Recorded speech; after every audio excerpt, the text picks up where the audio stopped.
এখন আপনাদেরকে আরেকটা কথা বলেছিলাম যে ভিডিও না বানিয়ে আপনি অন্যের ভিডিওর সাথে রিমিক্স করে টাকা ইনকাম করতে পারবেন, ঠিক আছে? এই জিনিসটাও কিন্তু প্রো, ঠিক আছে? আমি আপনাদেরকে দেখাই, নতুন চ্যানেলে দেখাই কিনা জানি না আমি।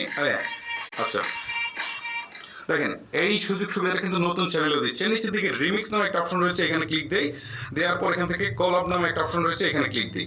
ক্লিক দেওয়ার পর এখন দেখেন এই ভিডিওটা চলে আসছে। সো আমরা কত মিনিট রিঅ্যাকশন দিব, ধরেন এখানে 15 সেকেন্ড ডিফল্টে রয়েছে। সো এখানে ক্লিক দিলে এটা 60 সেকেন্ড হয়ে যাবে। সো আমরা 60 সেকেন্ড এখান থেকে টেনে দিব। দেওয়ার পর নিচের দিকে নেক্সট বাটনে ক্লিক করে দিব, ঠিক আছে?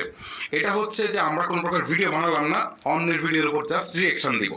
এতে আমাদের কিন্তু ভিডিও তৈরি হয়ে যাবে, ঠিক আছে? এটা প্রসেসিং হোক, তারপর আপনাদের সাথে কথা বলছি। ওকে, আপনারা দেখতে পাচ্ছেন উপরে আমি যে ভিডিওটা সিলেক্ট করেছিলাম সেটা, আর নিচের দিকে হচ্ছে আমার ক্যামেরাটা অন করা রয়েছে। তো এখন যদি আমি লাল বাটনটাতে প্রেস করি তাহলে আমার রেকর্ড কিন্তু শুরু হয়ে গেছে। এখন পজটাও কিন্তু চলছে, মানে আমার